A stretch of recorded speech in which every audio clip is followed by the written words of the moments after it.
বলো তুমি, আমি আল্লাহ তাআলাকে রব হিসাবে পেয়ে সন্তুষ্ট আছি। ওয়াবিল ইসলামি দীনা, এবং দিন ইসলামকে ধর্ম হিসাবে পেয়ে আমি খুশি আছি। আর বিশ্বনবী সাল্লাল্লাহু আলাইহি ওয়াসাল্লামকে আমাদের রাসূল, আমাদের নবী, আমাদের আইকন, আমাদের আইডল হিসেবে পেয়ে আমরা খুশি আছি। কি খুশি আছেন কিনা? কে কে খুশি আছেন? আর দুহাত উঁচু করে আল্লাহকে দেখান। নারে তাকবীর, নারে তাকবীর।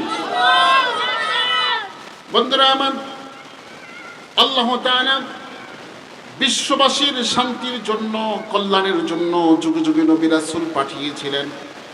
এই পৃথিবীতে 1,24,000 নবী এবং রাসূলকে পাঠিয়েছিলেন। সর্বশেষ নবীর নাম হচ্ছে আমাদের নবী মুহাম্মাদুর রাসূলুল্লাহ। তিনি যে সমাজে এসেছিলেন, ওই সমাজটা ছিল একেবারেই অন্ধকারের যুগ, অত্যাচারের যুগ, মারামারির যুগ, কাটাকাটির যুগ, ঝগড়া ফাসাদের যুগ। ঠিক কিনা বলেন? পৃথিবীর এমন কোনো অপরাধ ওই সমাজে হতো না। ওই সমাজের মধ্যে জোর যার, মুলুক তার, শক্তি যার, ক্ষমতা তার, টাকা যার, ক্ষমতা তার, এমন চলতো। সেখানে অসহায়, দরিদ্র, ছোট, বিভিন্ন দুর্বল মানুষদের উপর অত্যাচার, স্টিম রুরাল চালানো হতো। মানুষদেরকে বিক্রি করা হতো বাজারে। বলো নাউজুবিল্লাহ।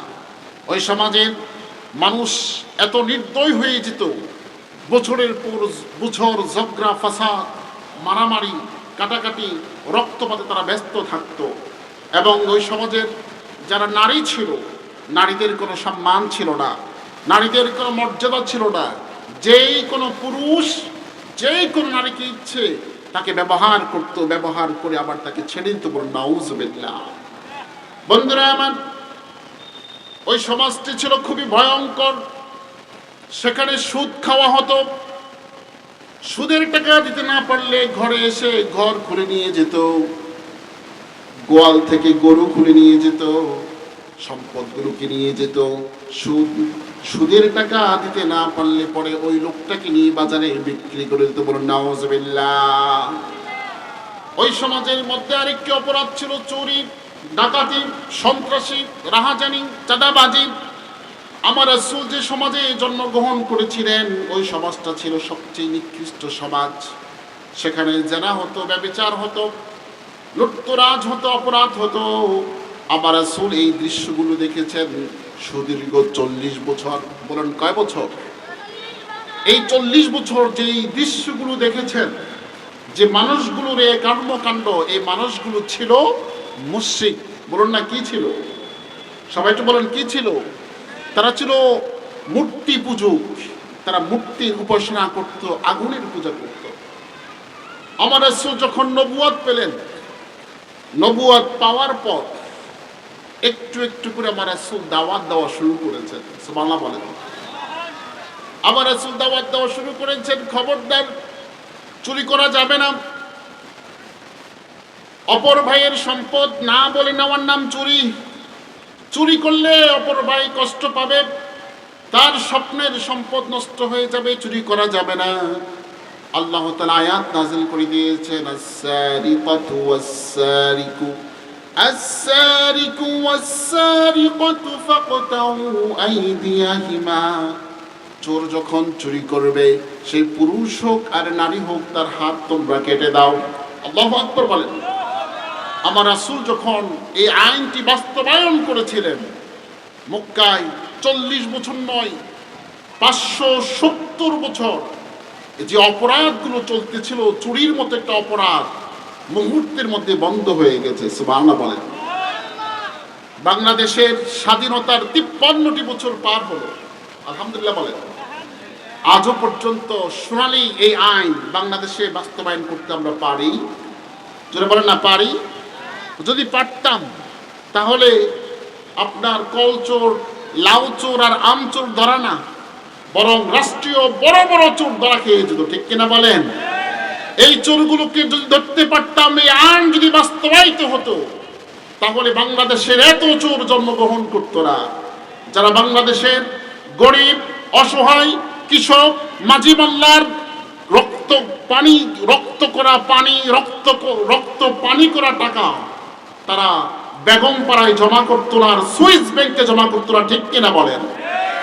এখনো যদি বাংলাদেশের সুপ্রিম কোর্ট থেকে এই আয়াতের আইন যদি বাস্তবায়িত হয়, আগামী 24 ঘন্টার মধ্যেই বাংলাদেশের চুরি বন্ধ হয়ে যাবে, ঠিক কিনা বলেন? আবার রাসূলে কেক করে জেনাকারীর জেনা বন্ধ করে দিলেন, যেখানে একটি পুরুষ যাকে ইচ্ছে তাকে ব্যবহার করত। একটি পুরুষের জৈবিক চাহিদা পূরণ করার জন্য একজন নারী দরকার, এই নারীকে সেই ব্যবহার করত। সম্পর্কে নারী তার মা হচ্ছে না, বোন হচ্ছে, খালা হচ্ছে না, ফুফি হচ্ছে, সমাজের কোনো গণ্যমান্য ব্যক্তি নাকি, এটা দেখার সময় তার নাই। বলেন নাউযুবিল্লাহ। গরু ছাগলের মতো সেই যে কোনো নারীকে ব্যবহার করত। আমার আল্লাহ তাআলা তার প্রিয় হাবিবের মাধ্যমে এই অসুস্থ সমাজটাকে সুন্দর করার জন্য আয়াত ঘোষণা করে দিয়েছেন। বলুন সুবহানাল্লাহ। আল্লাহ তাআলা বলে দিয়েছেন, আস-সানিয়াতু ওয়াস-সানি ফাজলিদু কুল্লা ওয়াহিদিন মিনহুমা মিয়াতা জালদা। জানাকার পুরুষ আর নারী তারা যদি অবিবাহিত হয়, তাদেরকে 100টি বেত্রাঘাত করো। সুবহানাল্লাহ বলেন। 100টি বেত্রাঘাত যদি বাংলাদেশের জাতীয় মসজিদ বাইতুল মোকাররমে কোন একজনকে দেওয়া হতো, তাহলে সেই মমতাজের মতো নষ্টা বস্তা এরা আর মিডিয়ার সামনে আসতে পারতো না, ঠিক কিনা বলেন? নায়ক নায়িকার, গায়ক গায়িকার অশ্লীলতা দেখে বাংলার হাজার যুবক যুবতীদের চরিত্র নষ্ট হতো না, ঠিক কিনা বলেন? দুঃখজনক হলো সত্য, আজ 53 বছরের এই মুসলমানদের বাংলাদেশে এখনো পর্যন্ত কোরআনের সেই বিপ্লবী আইনটিও পাশ হলো না। কাদের জন্য? আমরা সেটা বোঝা দরকার, ঠিক কিনা বলেন? ভাইরা আমার, মাদক দ্রব্য সেবন করা নিষেধ। বিভিন্ন সরকার বিভিন্ন সময় এই ঘোষণাটি দেয়, মাদক কেনা বলেন, কিন্তু শাস্তির আওতায় আনা হচ্ছে না। ইসলামের ঘোষণা হলো, যখন কেউ মাদক দ্রব্য ব্যবহার করবে, মদ, হিরোইন, গাঁজা, বাবা, ফেন্সিডেল, যদি সেই ধরা পড়ে তাকে 80টি বেত্রাঘাত করো। কয়টি? সবাই বলেন কয়টি? 80টি বেত্রাঘাত যদি করা হয়, তাহলে আর কেউ মাদক দ্রব্য সেবনের সুযোগ পাবে না। আমার প্রশ্ন হচ্ছে, বাংলাদেশ, এটার পূর্ব নাম ছিল পূর্ব পাকিস্তান। কি নাম ছিল বলেন? সবাই বলেন না, কি নাম ছিল? আপনাদেরকে প্রশ্ন করি, আমাদের বাংলাদেশ স্বাধীনতা অর্জন করেছে কয়বার মোট? বলেন কয়বার? 2 বার। হ্যাঁ, 1971 আর কবে? কিন্তু আমি বলবো মোট 2 বার না, মোট 3 বার। কয়বার? সবাই বলেন কয়বার? 1947 সাল, ওই সময় ভারত, পাকিস্তান, শ্রীলঙ্কা, বাংলাদেশ এক রাষ্ট্র ছিল। জাতি ছিল 2টা, এক হিন্দু আর একটা হচ্ছে মুসলমান। বলেন না, এক কি? হিন্দু। আর এই হিন্দু মুসলমানের দাঙ্গা লেগে থাকতো, যার কারণে মুসলমানদেরকে একটা স্বাধীন রাষ্ট্র আর হিন্দুদেরকে একটা স্বাধীন রাষ্ট্রের ঘোষণা করা হলো 1947 সাল।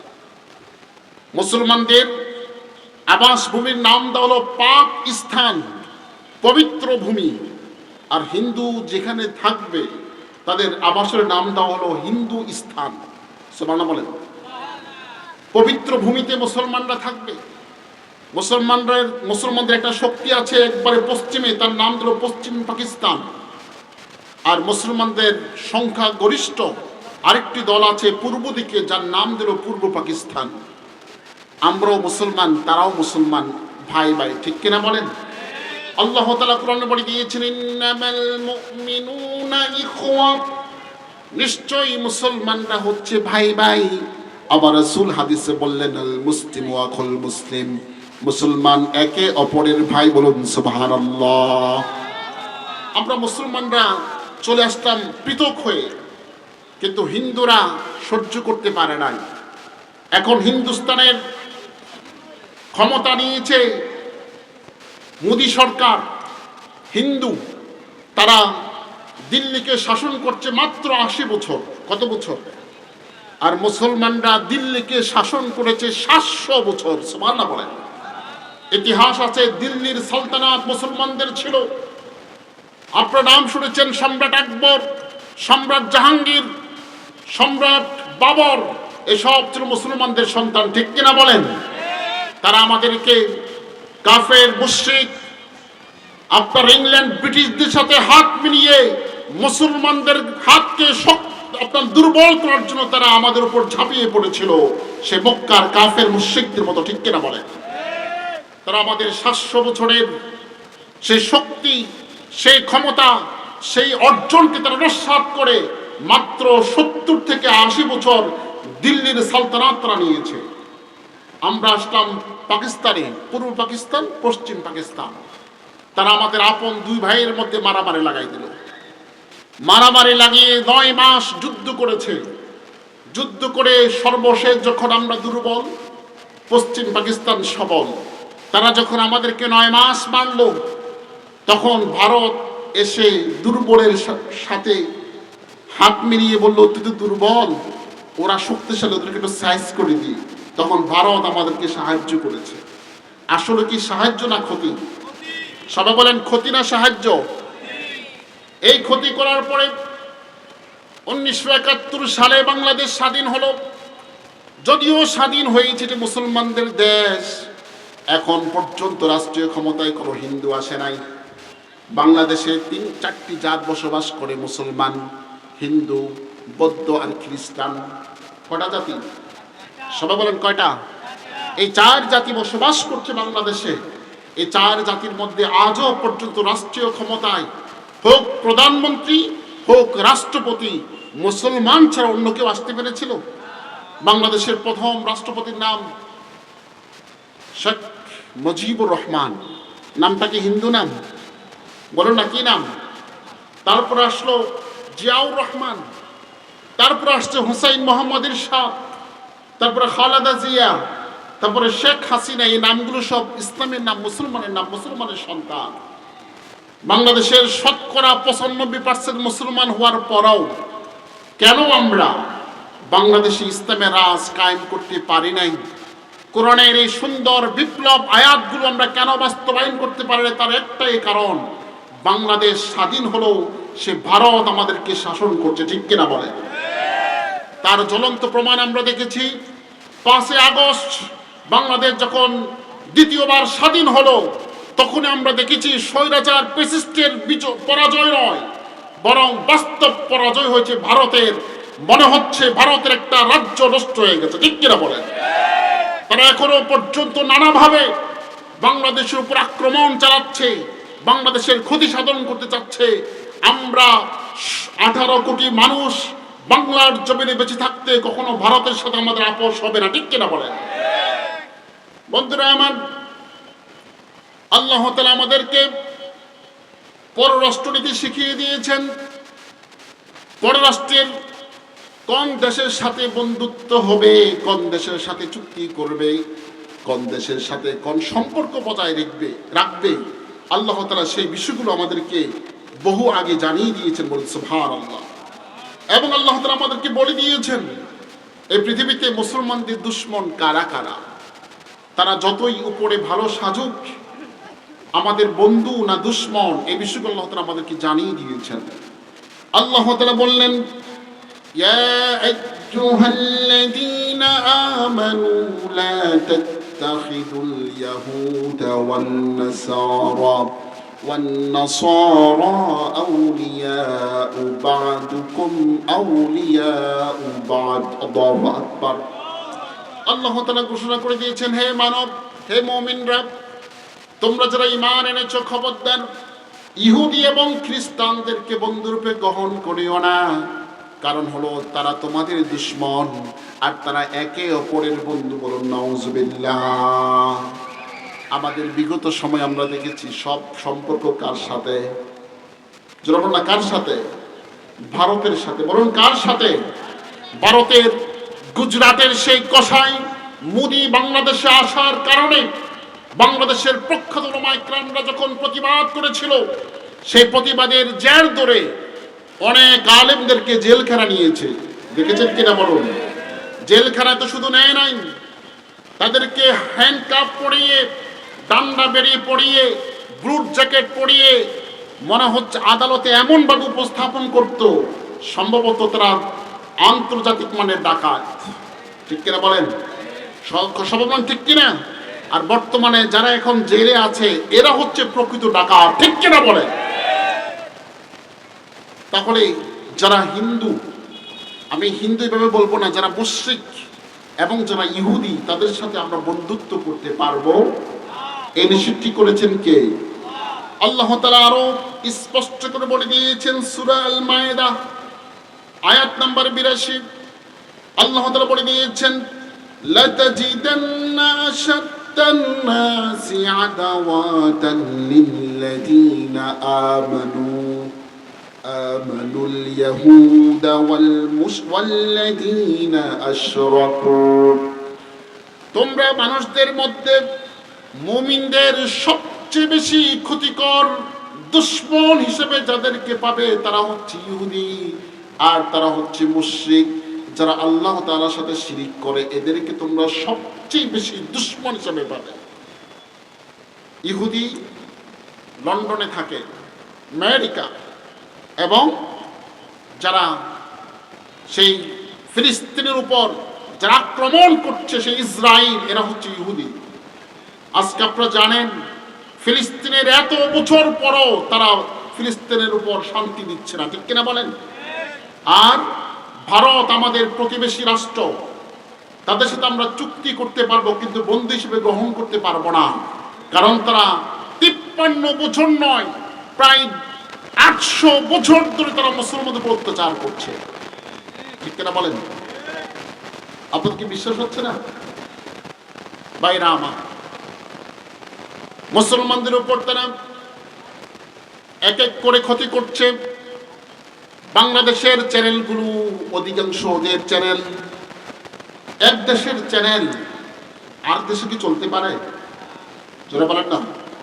ওদের চ্যানেলগুলো দেখে আমাদের খুব উপকার হচ্ছে, বরং আমাদের মেয়েরা, আমাদের মারা তারা বেপরদা হচ্ছে, অশ্লীলতার দিকে যাচ্ছে। তাদের চ্যানেলগুলো আমাদের দেশে অনুমতি দিয়ে তারা আমাদের ঈমান, আমল, চরিত্রকে ধ্বংস করে দিয়েছে। ঠিক কিনা বলেন?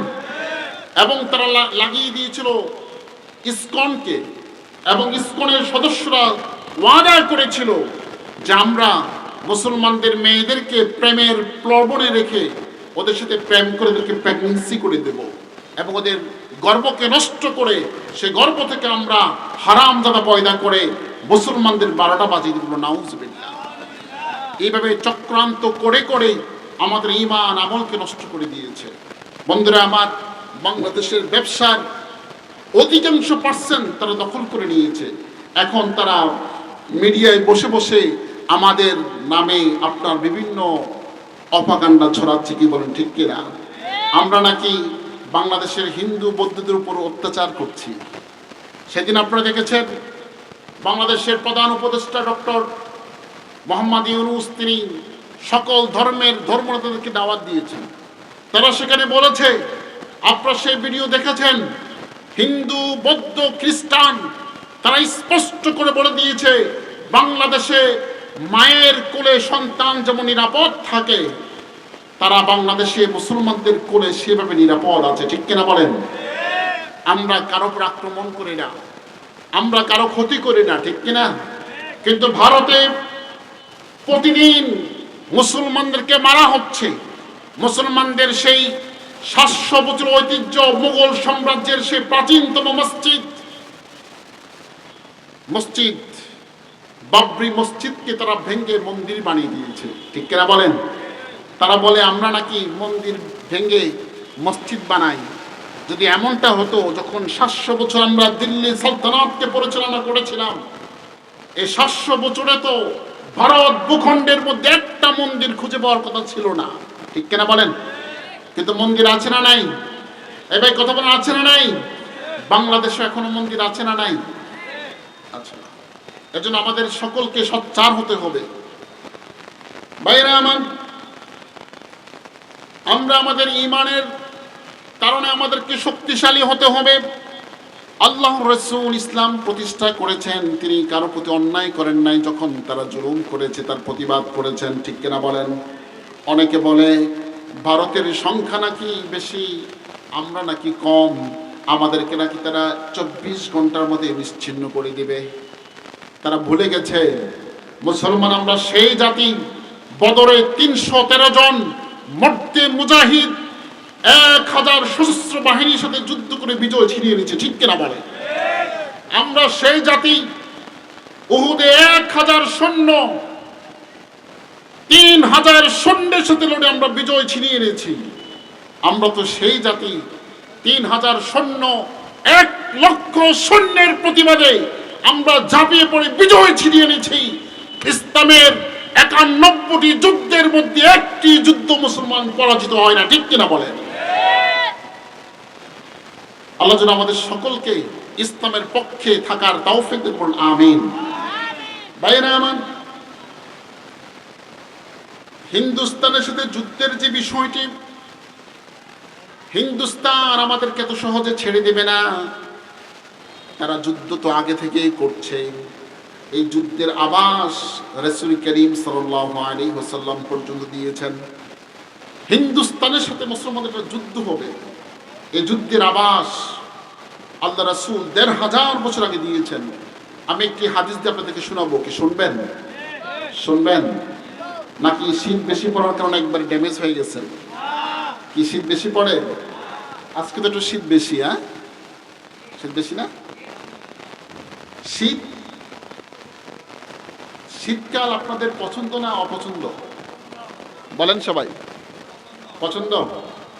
শীত আল্লাহ রাসূল বলে দিয়েছেন, শীতা ও গনিমাতুল মুমিন, শীত হচ্ছে মুমিনের বসন্তকাল, রাবিউল মুমিন বসন্তকাল। সুবহানাল্লাহ বলেন।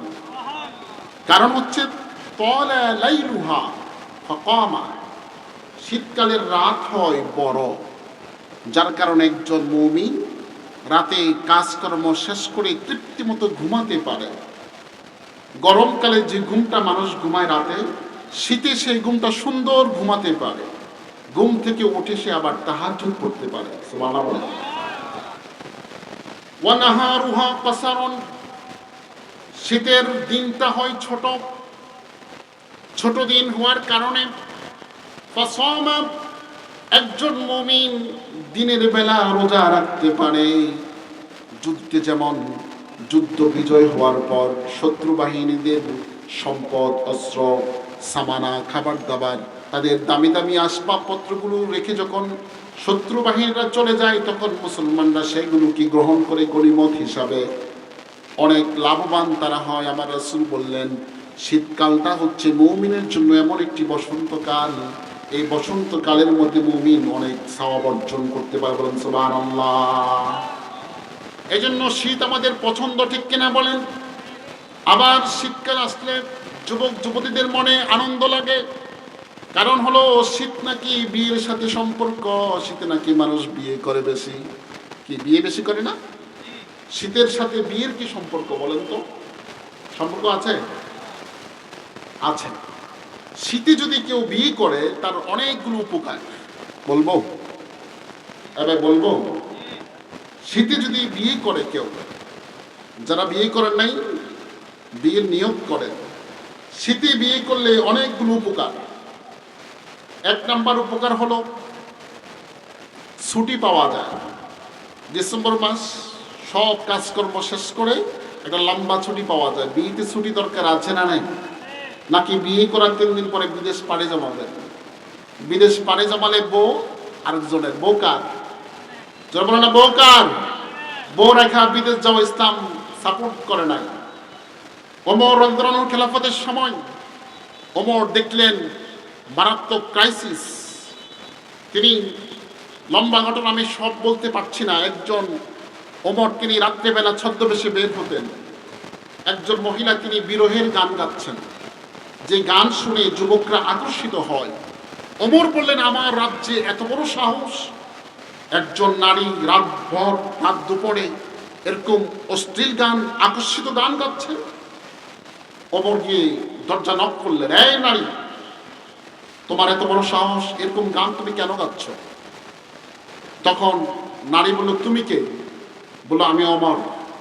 বলছে, তুমি ওমর, তাহলে তুমি আমার ঘরে তুমি অনুমতি নিয়ে ঢুকলে না কেন? লম্বা কথা। তো নারীকে যখন জিজ্ঞেস করা হলো, নারী বলল যে, শুনুন, আমার সদ্য বিয়ে হয়েছে, বিয়ে হওয়ার পর আপনার যুদ্ধের দামামার কারণে আমার স্বামী যুদ্ধ করতে চলে গেছে, আমি স্বামী ছাড়া রাত্রে থাকতে আমার খুব কষ্ট হয়, এজন্য আমি বিরহের গান গাচ্ছি, দোষের কিছু না। তখন ওমর তার মেয়েকে জিজ্ঞেস করলো, মা, স্বামী ছাড়া একজন যুবতী নারী, যুবতী স্ত্রী কয়দিন থাকতে পারবে? তখন তার মেয়ে বললেন, বাবা, আমার গবেষণা আমি বুঝতে পেরেছি স্বামী ছাড়া একজন নারী 40 দিন থাকতে পারে। সুবহানাল্লাহ বলেন। কয়দিন? সবাই বলেন কয়দিন? 40 দিন। আর আমাদের যুবকরা বিয়ে করে বিদেশে যাচ্ছে, 3 বছর 4 বছর 5 বছর আসে না, তো নারী পরকীয়া করবে না তো কি করবে? ঠিক কিনা বলেন? তাহলে 1 নম্বর হচ্ছে ছুটি, 2 নম্বর হচ্ছে অল্প পরিশ্রম এবং কম ভোগান্তি। শীতকালে আবহাওয়া ঠান্ডা থাকার কারণে পরিশ্রম বেশি করলেও ক্লান্তি আসে না, আর গরমকালে আপনি একটু পরিশ্রম করলে হাঁপিয়ে যান, গরমাক্ত হয়ে যান, ঘামিয়ে যান। ঠিক কিনা বলেন? এজন্য গরমকালে বিয়েতে সাজগোজ করলে এগুলো ঘামে সব ধুই মুছে যায়, শীতকালে বিয়ে করলে এগুলো থাকে না।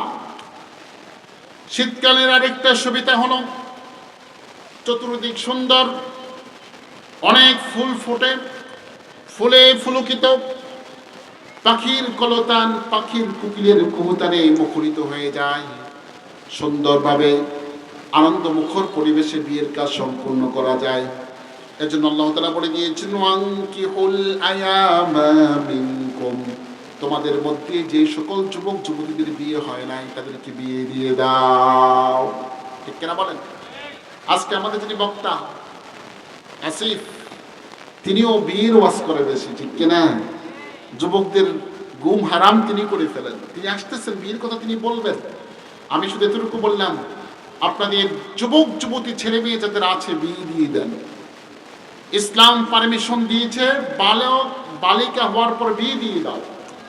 একটা ছেলে বালেক হয় 14 থেকে 15 বছর বয়সে, আর একটা মেয়ে হয় 13 থেকে 14 বছর বয়সে। এটা হচ্ছে ইসলামের নির্দেশনা। আর রাষ্ট্র নির্দেশনা দিয়েছে মেয়ের 18 বছর আর হচ্ছে ছেলের 21 বছর। গত শাসন আমরা দেখেছিলাম 21 আর 18-এর আগে যদি কেউ বিয়ে করত তাদেরকে বাল্য বিবাহ নামে মামলা দিয়ে জেলে নিয়ে যেত। ঠিক কিনা বলেন? আর 21 আর 18-এর আগে যদি কেউ প্রেম করে প্রেগন্যান্সি হতো, এটা তাদের আপনার আইনে কোনো দূষণীয় হতো না। কথা বলেন ঠিক কিনা? এই আইনের মাধ্যমেই তারা প্রমাণ করে দিয়েছে তারা বিয়েকে প্রমোট করতে চায় না, তারা দেশে দেশে ঘরে ঘরে জেনাকে প্রমোট করতে চায়। ঠিক কিনা বলেন? আল্লাহ যেন আমাদের সকলকে জেনা থেকে হেফাজত করুন, আমিন। এজন্য বন্ধুরা আমার, আপনার সন্তান যারা আছে তাদেরকে আপনি বিয়ে দিয়ে দেন অল্প বয়সে, আল্লাহ যেন কবুল করুন, আমিন।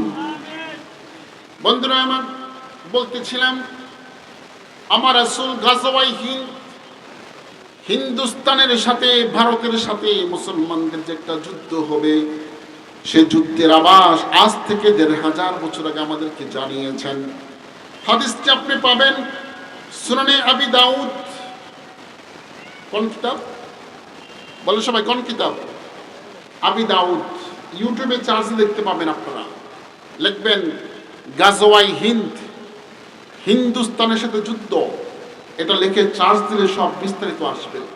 আমার রাসূল আজ থেকে 1500 বছর আগে তিনি যে হাদিসটি বলেছেন, ইমাম আবু দাউদ রহমতুল্লাহি আলাইহি তিনি তার কিতাবের মধ্যে হাদিসটিকে লিখে দিয়েছেন। সুবহানাল্লাহ বলেন। লুইনাল দাউদ লি হাদিসান, বলা হয় দাউদ নবীর জন্য লোহা ছিল সহজ। তিনি লোহাকে ধরতেন, লোহা পানির মতো গলে গলে টপ টপ করে পড়তো। সুবহানাল্লাহ বলেন। তিনি লোহা ধরতেন, দাউদ নবী লোহা গলে গলে পড়তো, তিনি সেই পানি ফোঁটা দিয়ে তিনি যুদ্ধের অস্ত্র বানাতেন, কোদাল বানাতেন, দা বানাতেন। ওলামায়ে কিরাম বলে দিয়েছেন দাউদ নবীর জন্য লোহা যেমন সহজ ছিল, আর ইমাম দাউদ